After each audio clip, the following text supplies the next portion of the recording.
Morning మ్యాగజైన్కి స్వాగతం. ప్రముఖ దినపత్రికలో వస్తున్న వార్తలు వెనకాల జరుగుతున్న పరిణామాలు చూద్దాం. ఈనాడు చూస్తే బెవరేజెస్ కార్పొరేషన్ ఎండి వాసుదేవరెడ్డిపై వేటు, జగన్ ప్రభుత్వ మద్యం దోపిడీలో ఆయనదే ప్రధాన పాత్ర, ఎట్టకేలకు బదిలీ చేసిన ఎన్నికల సంఘం అంటూ జగన్ ప్రభుత్వం గత 5 ఏళ్లుగా మద్యం ద్వారా కొనసాగిస్తున్న దోపిడీ పర్వాన్ని ముందుండి నడిపిస్తున్న Andhra Pradesh state beverages corporation limited MD D వాసుదేవరెడ్డిపై ఎన్నికల సంఘం ఎట్టకేలకు బదిలీ వేటు వేసింది. అధికార వైకాపా కరడుగట్టిన మద్దతుదారైన ఆయన ఎన్నికల వేళ ఆ పార్టీకి అనుచిత లబ్ధి కలిగించేలా భారీ ఎత్తున మద్యం సరఫరా చేస్తున్న ఫిర్యాదులను పరిగణలోకి తీసుకుని ఈ చర్యలు చేపట్టింది. ఆయన తర్వాత స్థానంలో ఉన్న అధికారికి బాధ్యతలు అప్పగించేసి తక్షణమే ఆ విధుల నుంచి ఆయన రిలీవ్ చేయాలని ఆదేశించింది. సార్వత్రిక ఎన్నికలు పూర్తయ్యే వరకు వాసుదేవరెడ్డికి ఎన్నికలకు సంబంధించిన ఎలాంటి విధులు అప్పగించవద్దని నిర్దేశించింది. ఇవి కొన్ని ఎలాంటి విచిత్రమైనటువంటి కాన్సెప్ట్లు ఉంటాయంటే, నేరేటివ్ థింకింగ్. నేను ఇంతకుముందు కూడా చెప్పాను, మనం ఎలా ఆలోచించాలో వీళ్ళు డిసైడ్ చేస్తారు, వాస్తవానికి సుదూరంగా ఎలా ప్రయాణించాలన్నటువంటి చూపెడతారు. ఎందుకు అంటే, వాసుదేవరెడ్డి బెవరేజెస్ కార్పొరేషన్ ఎండి విడిగా ఎట్లా దోచిస్తాడు? మద్యం కంపెనీ వాడి దగ్గర ప్రభుత్వం తెచ్చుకోవచ్చు మందు. అయితే ప్రభుత్వంగా అయితే కనుక బెవరేజెస్ కార్పొరేషన్ ఎట్టిస్తుంది? నెంబర్ 1. నెంబర్ 2 వచ్చేటప్పటికి దోచుకోవాలి, మద్యంలో దోచేశారు. తాగుబోతులని రెచ్చగొట్టేటటువంటి కాన్సెప్ట్. ఎందుకు? రేట్లు పెంచారు కాబట్టి.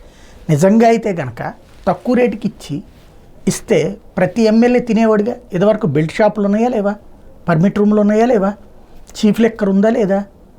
అవి కంట్రోల్ చేస్తే నేరస్తుడయ్యారు. ఇప్పుడు అది కంట్రోల్ చేస్తే ఆయన మీదన తీవ్ర స్థాయిలో విరుచుకుపడుతున్నారు. కంట్రోల్ చెయ్యని రోజుల్లో బాగుండేదన్నమాట. అంటే మద్యం చివరికి ఇదివరకు మద్యం తాగిస్తాను అంటే తప్పు, ఇప్పుడు మద్యం తాగిస్తాను అంటే మంచిదైపోయింది, గొప్పతనం అయిపోయింది. ఒకప్పుడు మద్య నిషేధం కోసం పోరాటం హీరోయిజం, ఇవాళ మద్యం తాగించడానికి పోరాటం చేయడం హీరోయిజం. మరి మన ఎథిక్స్ ఏ మూలకు పోయినాయి, ఎక్కడికి దిగజారిపోతున్నామంటే ఇదే రాసుకొస్తారు. ఇక అంతే.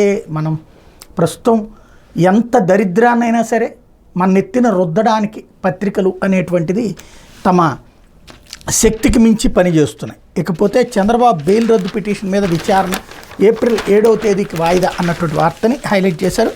స్కిల్ డెవలప్మెంట్ కేసులో ఏపీ మాజీ ముఖ్యమంత్రి తెలుగుదేశం పార్టీ అధినేత చంద్రబాబుకి ఆంధ్రప్రదేశ్ హైకోర్టు మంజూరు చేసిన బెయిల్ని రద్దు చేయాలని కోరుతూ ఏపీ ప్రభుత్వం దాఖలు చేసిన పిటిషన్ విచారణ సుప్రీంకోర్టు మే 7వ తేదీకి వాయిదా వేసింది. మంగళవారం దీని మీద విచారణ చేపట్టిన జస్టిస్ బేలా ఎం త్రివేది, జస్టిస్ పంకజ్ మిత్తల్తో కూడిన ధర్మాసనం ఈ మేరకు ఉత్తర్వులు జారీ చేసింది. తొలుత ఏపీ ప్రభుత్వం తరపున సీనియర్ న్యాయవాది రంజిత్ కుమార్ వాదనలు వినిపిస్తూ గత ఏడాది నవంబర్ 28ని ఈ కోర్టు జారీ చేసిన మధ్యంతర ఉత్తర్వుల్లో సమావేశాలు, బహిరంగ సభల్లో పాల్గొనడం మినహాయించి హైకోర్టు విధించిన మిగిలిన అన్ని షరతులను ప్రతివాది పాటించాలని చెప్పారని గుర్తు చేశారు. తర్వాత ప్రతివాది ఆయన కుమారుడు బహిరంగ సభలో మాట్లాడుతూ రాష్ట్రంలో కక్ష సాధింపు ధోరణితో వ్యవహరిస్తున్న అధికారులపై తాము అధికారంలోకి వచ్చిన తర్వాత చర్యలు తీసుకుంటామని హెచ్చరిస్తున్నారన్నారు.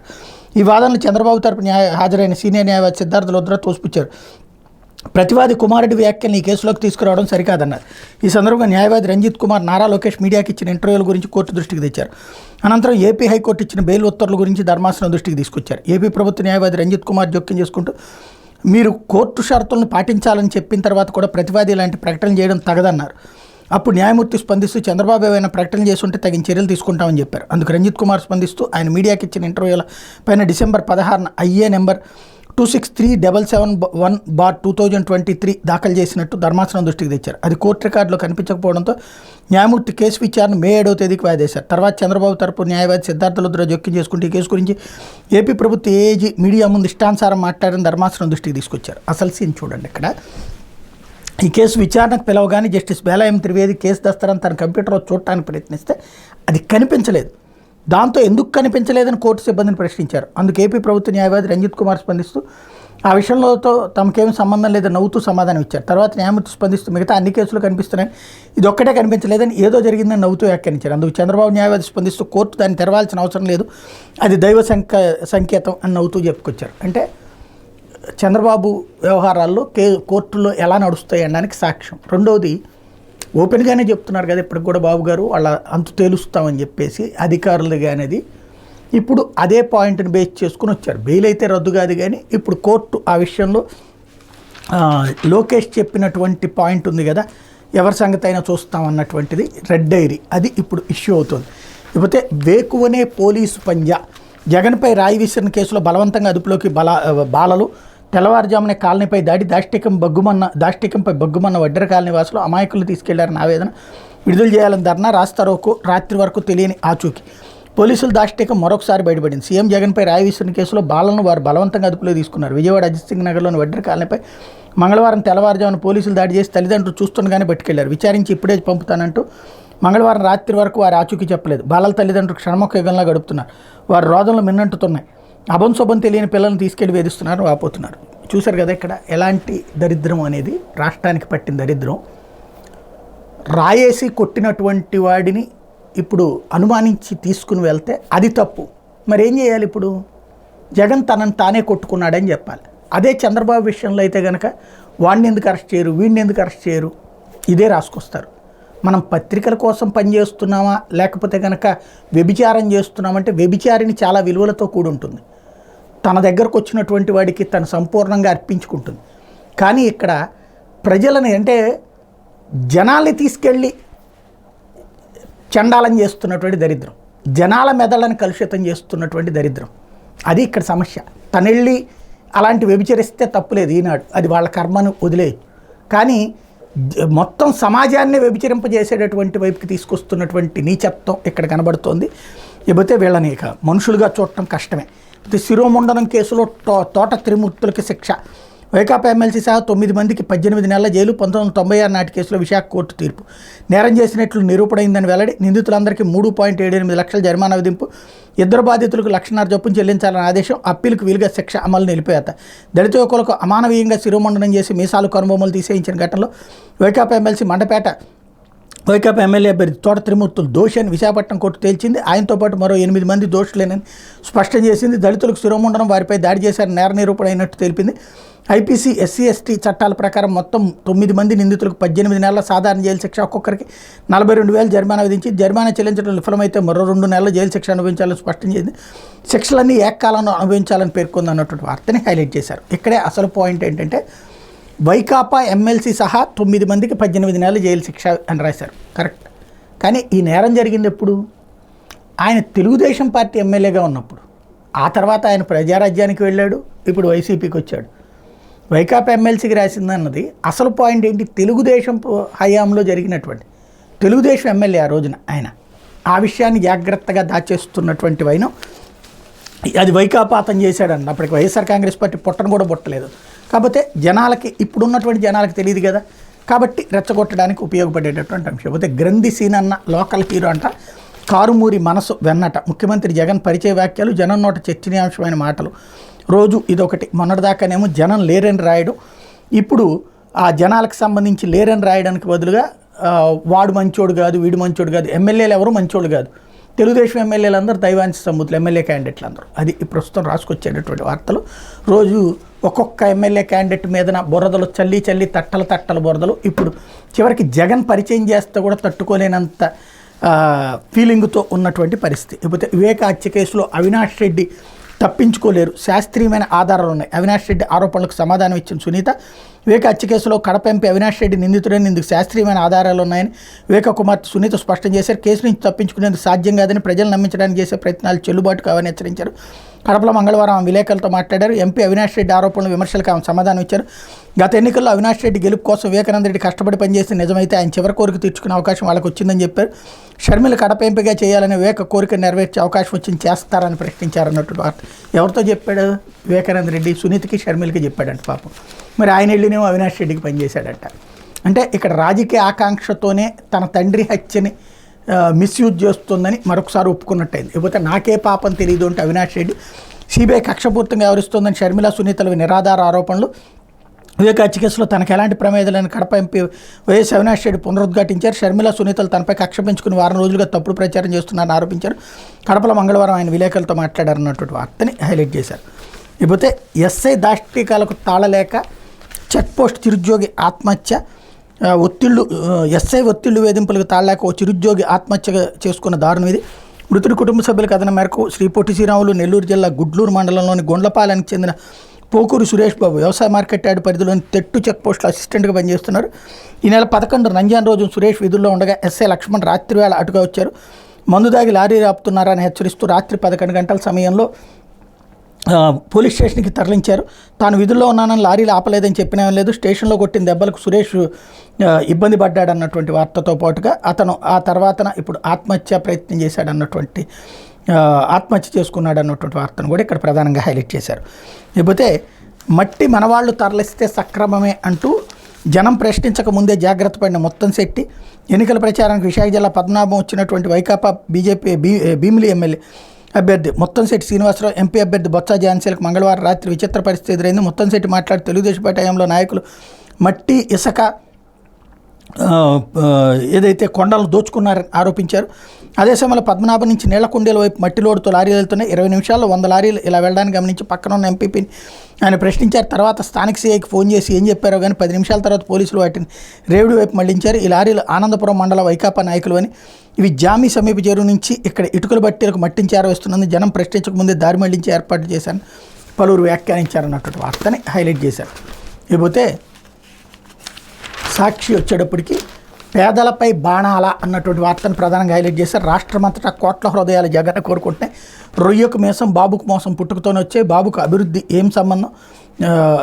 ఏం సంబంధం, అంతా సెల్ఫ్ డబ్బా. సింగపూర్ కట్టాడా, మైక్రోసాఫ్ట్ తెచ్చాడా, బుల్లెట్ ట్రైన్ తెచ్చాడా, కొత్త పోర్ట్లు ఫిషింగ్ హార్బర్లు తెచ్చాడా, జిల్లాకు హైటెక్ సిటీ కనిపించిందా, బాబు రిపోర్ట్ అంతా బోగస్, మన ప్రోగ్రెస్ రిపోర్ట్ మీరే చూడండి, కొంగజపం ఎందుకని నిలదీస్తే నాపై శాపనార్థాలు, కోపంతో ఊగిపోతున్నారు, దత్తపతుడు కార్లు భార్యల మాదిరిగా నియోజకవర్గాలను మారుస్తున్నాడు, నిన్ను మిగతా వాళ్ళు అనుసరిస్తే అక్క చెల్లెమ్మల బతుకులేం కావాలి అంటూ ప్రశ్నించినటువంటి వార్త ఇక్కడ ప్రధానంగా హైలైట్ చేశారు. లేకపోతే ఇదంతా సిబిఐ సునీత ఆడుతున్నటువంటి డ్రామా. వివేకా కేసులో సిబిఐ దర్యాప్తు లోపభూయిష్టం, హత్య చేసినట్టు దస్తగిరి ఒప్పుకున్నాడు, వెంటనే ఎందుకు అరెస్ట్ చేయలేదు, అతనికి ముందస్తు బెయిల్ వచ్చేలా సిబిఐ సునీత సహకరించారు, ఆ తర్వాత అప్రూవర్ వ్యవహారాన్ని బయటికి తెచ్చారు, ముందస్తు బెయిల్ వచ్చిన తర్వాత అప్రూవర్ అరెస్ట్ ఉండదు, ఇలా దస్తగిరికి ప్రయోజనాన్ని కల్పించి వారికి కావాల్సిన పేర్లను చెప్పించారు అంటూ ఎంపీ అవినాష్ రెడ్డి స్టేట్మెంట్ ఇక్కడ ప్రధానంగా హైలైట్ చేశారు. మాజీ మంత్రి వైఎస్ వివేకానంద రెడ్డి హత్య కేసులో ఉన్నది లేనట్టు లేనిది ఉన్నట్టు సునీత చెబుతోందని కడప ఎంపీ వైఎస్ అవినాష్ రెడ్డి చెప్పారు. ఈ కేసులో సిబిఐ దర్యాప్తు శాస్త్రీయ విధానాలు కాకుండా పూర్తిగా లోపభూయిష్టంగా ఉందని అన్నారు. ఇదంతా దస్తగిరిని అడ్డం పెట్టుకుని హియర్సే ఎవిడెన్స్ అంటూ సిబిఐ సునీత తదితరులు కలిసి ఆడుతున్న డ్రామాని స్పష్టం చేశారు. ఎంపీ అవినాష్ మంగళవారం ఇక్కడ ఏర్పాటు చేసిన విలేకరుల సమావేశంలో మాట్లాడుతూ అసలు దస్తగిరి అప్రూవర్గా మారకముందు ఎందుకు అరెస్ట్ చేయలేదని నిలదీశారు. వివేక్ హత్య జరిగిన 40 రోజుల తర్వాత దస్తగిరి సిబిఐ ముందు వాంగ్మూలం ఇస్తూ అతనే హత్య చేసినట్టు ఒప్పుకున్నాడు. వెంటనే అతను అరెస్ట్ చేయాలి, కానీ సిబిఐ అతను అరెస్ట్ చేయలేదు. పైగా అతనికి ముందస్తు బెయిల్ వచ్చేలా సిబిఐ సునీత సహకరించారు. 2021 అక్టోబర్ 21 కోర్టులో దస్తగిరి ముందస్తు బెయిల్ పిటిషన్ వేస్తే సిబిఐ అభ్యంతరం లేదని తెలిపింది. సునీత అభ్యంతరం చెప్పలేదు. ముందస్తు బెయిల్ వచ్చేంత వరకు వేచి ఉండి ఆ తర్వాత అప్రూవర్ వ్యవహారం తీసుకొచ్చారన్నటువంటి వార్తని ఇక్కడ ప్రధానంగా హైలైట్ చేశారు. లేకపోతే బస్తర్ అడవుల్లో నెత్తుటేరులు, ఛత్తీస్గఢ్లో భారీ ఎన్కౌంటర్, 30 మంది మావోయిస్టుల మృతి. కాంకేర్ జిల్లా చోట్బిటియా ప్రాంతంలో ఘటన. మావోయిస్టుల సమావేశంపై పక్కా సమాచారంతో కుమ్మింగ్ చేపట్టిన భద్రతా దళాలు. మధ్యాహ్నం నుండి రాత్రి వరకు కొనసాగిన ఎదురుకాల్పులు. ఏపీకి చెందిన అగ్రనేత సుగులూరి చిన్నప్ప అలియాస్ శంకర్రావు మృతి. ఆయన తలపై 25 లక్షల రివార్డు. మృతుల్లో 2 తెలంగాణ వాసులు గుర్తింపు, మరికొందరు కూడా మరణించి ఉంటారనే అనుమానాలు, 3 భద్రతా సిబ్బందికి పై గాయాలు అన్నటువంటి వార్తని ప్రధానంగా ఇక్కడ హైలైట్ చేసుకొచ్చారు. ఇకపోతే నిజాలకు పాత్ర, అబద్ధాలకు జాతర అంటూ బందిపోటు పాలన అంటూ రామోజీ వీరంగం, రిటైర్డ్ ఐఏఎస్ పివి రమేష్ వ్యాఖ్యలకు వక్రీకరణ అంటూ నవ్విపోదురుగాక నాకేటి సిగ్గు అన్నట్టుగా ఉంది ఈనాటి రామోజీ పరిస్థితి. కళ్ళ ముందు కనిపిస్తున్న నిజాలను దాచి అబద్ధాల కథనాలు అచ్చొస్తే ప్రజలు నమ్మేస్తారులే అనే భ్రమలు ఆయన ఇంకా ఉన్నారు. ఇదే భ్రమలతో ఏది రాసినా చెల్లుతుందని గుడ్డిగా నమ్ముతూ రోజుకు అంశంపై ఆయన విషం కక్కుతున్నారు.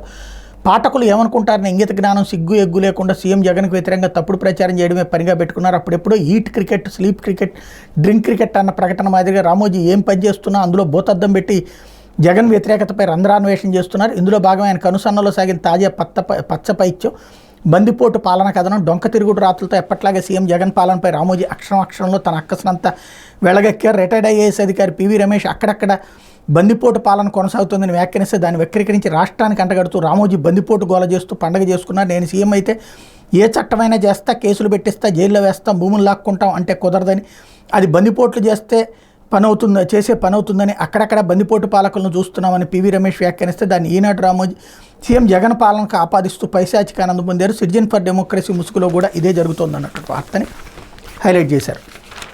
లేకపోతే ఆంధ్రజ్యోతి, రాముడు చూపిన బాట అంటూ మాట కోసం రాజ్యాన్నే త్యజించేంత ధర్మాత్ముడు, సతి కోసం ఒక యుద్ధం చేసేంత సత్యసంధుడు, కోట్లలో ఒక్కడు ఏదో వాగాడని వదిలేయకుండా ఆ ఒక్కడి మాటకు విలువిచ్చిన నిక్కమైన పాలకుడు అంటూ శ్రీరామనవమికి సంబంధించి ప్రత్యేక కథనాలు రేపటి నుంచి ఆంధ్రజ్యోతి ఎన్నికల ప్రత్యేక కథనాలు పెడుతుందట. రామరాజ్యం రావాలంటే ఎట్లా అంటది అంటే ఇప్పుడంతా రావణ రాజ్యం నడుస్తోంది అని చెప్పడం కోసం శ్రీరామనవమిని బేస్ చేసుకుని ప్రారంభిస్తోంది. ఇక కంప్లీట్గా ఇప్పటికి ఈనాడుతో పాటు జ్యోతి అదే చేస్తుంది. ఇంకా కొత్తగా మరిన్ని కథనాలు రాయడానికి సిద్ధపడుతోంది.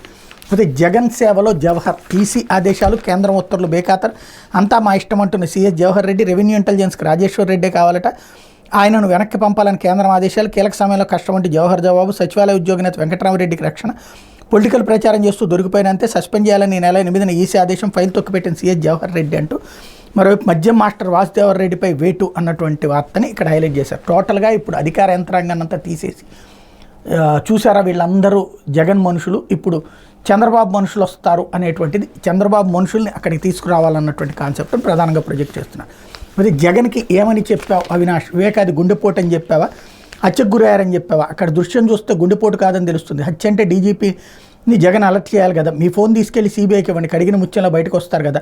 వివేకా గురించి ఏనాడైనా మంచిగా రాశారా? అన్ని ఆధారాలు ఉన్నాయి. రాజకీయంగా అడ్డుకోవడం వల్ల దర్యాప్తులో జాప్యం. వైఎస్ సునీత ధ్వజం. ఇంతకీ ఆవిడ ఫోను వాళ్ళ ఆయన ఫోన్ ఇవ్వాలి కదా. మొట్టమొదటి ఎన్ని గంటలకు వచ్చింది ఫోను? ఫస్ట్ వచ్చింది వాళ్ళ ఇంటికి. మరి అవినాష్ రెడ్డికి సునీతను రాజశేఖర రెడ్డి కలిసి ఏమని చెప్పారు? అప్పటికే కాగితాన్ని దాచేయమని, ఫోను దాచేసేయమని చెప్పి ఆ పైన అవినాష్ రెడ్డికి ఫోన్ చేసి ఏదో మా నాన్న పడిపోయాడంటే ఒకసారి చూసుకొని ఎందుకు చెప్పారు అంటే ఫస్ట్ తెలిసింది మర్డర్ అని వీళ్ళు చెప్పాలి కదా. డీజీపీకి చెప్పడం మానేసి, జగన్కి కూడా ఆ మాట చెప్పడం మానేసి అవినాష్కి ఫోన్ చేసి అక్కడే ఓసారి నాన్న పడిపోయాడంటూ చూసిరా అని చెప్పేటటువంటి పరిస్థితి ఎందుకు వచ్చింది అంటే తన తప్పుని, తన భర్త చేసిన తప్పుని కవర్ చేస్తూ అది ఎదుటి వాళ్ళ మీదకి చేస్తూ ఉంటే పత్రికలు కూడా అదే కోణంలో రాసుకొస్తున్నాయి. కాబట్టి ఇప్పుడు హైలైట్ చేయడం ఇక్కడ మెయిన్ అయితే రోజు ఈ కేసు అన్నటువంటి దాన్నే హైలైట్ చేయడం అన్నటువంటిది వన్ ఆఫ్ ద కాన్సెప్ట్. లేకపోతే అబూజ్బండ్లో భారీ ఎన్కౌంటర్, 29 మంది నక్సల్స్ మృతి అన్నటువంటి వార్తని కూడా ఇక్కడ ప్రధానంగా హైలైట్ చేసుకొచ్చారు. మరొక వైపున బాబు చేతిలో పావులుగా సునీత శర్మలు ఇక్కడ కూడా రాసుకొచ్చారు. లేకపోతే టీడీపీ కూటమికి 20 ఎంపీ సీట్లు, వైసీపీకి 5. ఏబీపీ సి ఓటర్ సర్వే వెల్లడి. రాబోయే లోక్సభ ఎన్నికల్లో ఆంధ్రప్రదేశ్లో టీడీపీ కూటమి ఘన విజయం తథ్యమని మరో సర్వే వెల్లడించింది. ఈ కూటమికి 20 ఎంపీ సీట్లు గెలుచుకోబోతోందని తెలిపింది. ఫిబ్రవరి 1 నుంచి మార్చి 10 మధ్య లోక్సభ నియోజకవర్గాల ప్రాతిపదికగా దేశవ్యాప్తంగా అన్ని రాష్ట్రాల్లో ఏబీపీ జాతీయ టీవీ ఛానల్ సి ఓటర్ సంస్థతో కలిపి సర్వే చేపట్టింది.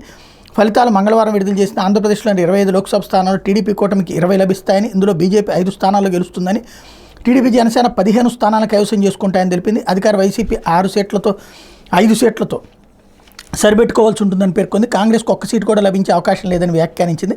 టీడీపీ కూటమికి 46.7% ఓట్లు, వైసీపీకి 39.9% ఓట్లు, కాంగ్రెస్ సారథ్యంలోని ఇండియా కూటమికి 2% ఓట్లు లభిస్తాయని తెలిపింది. కూటమికి వైసీపీకి మధ్య 5.8% ఓట్ల తేడా ఉంటుందని అంచనా వేసింది. గత ఎన్నికల్లో వైసీపీకి 22 ఎంపీ సీట్లు లభించాయని, దాంతో పోలిస్తే ఈసారి ఆ పార్టీకి లభించే సీట్లు 4వ వంతు లోపేనని సర్వే పేర్కొంది. ఎన్నికల ముంగిట ఆంధ్రప్రదేశ్లో 2 కీలక రాజకీయ పరిణామాలు చోటు చేసుకున్నాయని తెలిపింది. వీటిలో ఒకటి ముఖ్యమంత్రి జగన్మోహన్ రెడ్డి సొంత చెల్లెలు వైఎస్ షర్మిల తన సొంత పార్టీని కాంగ్రెస్లో విలీనం చేసి టీడీపీ అధినేత చంద్రబాబును జగన్ ప్రభుత్వం అరెస్ట్ చేసి 53 రోజుల పాటు జైల్లో ఉంచడమేనని ఈ సర్వే అభిప్రాయపడింది అన్నటువంటి వార్తని హైలైట్ చేశారు. ఇకపోతే నా సస్పెన్షన్ చెల్లదు అంటూ ఏబీ వెంకటేశ్వరరావు క్యాట్లో ఐపీఎస్ ఏబీ వెంకటేశ్వర వాదనలో సాక్షులను ఆయన ప్రభావితం చేశారనడానికి ఆధారం లేదు. రాష్ట్ర ప్రభుత్వానికి క్యాట్ ప్రశ్న 23 తీర్పు. తన సస్పెన్షన్ చట్టవిరుద్ధం అని ఒకసారి సుప్రీంకోర్టు చెప్పిన తర్వాత మళ్ళీ అవే ఆరోపణలతో రెండోసారి కూడా తనను సస్పెండ్ చేశారని ఐపీఎస్ అధికారి ఏబీ వెంకటేశ్వరరావు పేర్కొన్నారు. రెండోసారి తనను సస్పెండ్ చేస్తూ ఏపీ ప్రభుత్వం తీసుకున్న నిర్ణయాన్ని హైదరాబాద్లోని సెంట్రల్ అడ్మినిస్ట్రేటివ్ ట్రిబ్యునల్లో ఆయన సవాల్ చేశారు. ఈ పిటిషన్పై మంగళవారం విచారణ జరిగింది. ఏబీవీ తరపున సీనియర్ న్యాయవాది ఆదినారాయణరావు వాదనలు వినిపించారు. అఖిల భారత అధికారుల సర్వీస్ రూల్స్లో పేర్కొన్న ప్రకారం ఒక అధికారిపై ఉన్న సస్పెన్షన్ ఎప్పటికప్పుడు అధికారుల కమిటీ రివ్యూ చేయాలని తెలిపారు. అయితే అంశంపై లీగల్ పొజిషన్ వెల్లడించడంలో రాష్ట్ర ప్రభుత్వం విఫలమైందన్నారు. సర్వీస్ రూల్స్ ప్రకారం సమీక్షించలేదు కాబట్టి సదరు సస్పెన్షన్ చెల్లదని తెలిపారు. సస్పెన్షన్ ఏకపక్షంగా కొనసాగించడానికి వీల్లేదన్నారు. ఏపీ ప్రభుత్వం సమర్పించిన కేసు ఫైల్ని పరిశీలించిన క్యాట్ పిటిషనర్ సాక్షులు బెదిరించారన్న ఆరోపణలకు ఆధారం ఎక్కడుందని ప్రశ్నించింది. దీనికి ప్రభుత్వ న్యాయవాది ఎలాంటి సమాధానం చెప్పలేదు. వాదనలు ముగియడంతో తీర్పుని నెల 23న వెలువరించనున్నట్టు క్యాట్ పేర్కొందన్నటువంటి వార్తని హైలైట్ చేశారు. మేబీ ఆయన్ని మీద సస్పెన్షన్ ఎత్తివేసి ఆ పైన ఆయన డీజీపీగా చేయాలన్నటువంటిది చంద్రబాబు గారి ప్రయత్నం. కేంద్రంలో బీజేపీ అధికారంలో ఉంది కాబట్టి ఆ దిశగా అడుగులు పడుతున్నాయి. ఈసీ ద్వారా ఆ పని చేయించేటటువంటి అవకాశం ఉంది. ఎన్నికల్లో ఆయన డీజీపీగా కథ నడిపించే ప్రయత్నం జరుగుతుంది. ఏం జరుగుతుందో చూడాల్సి ఉంది. ఇది దినపత్రికలో వచ్చిన వార్తలు వెనకాల జరుగుతున్న పరిణామాలు.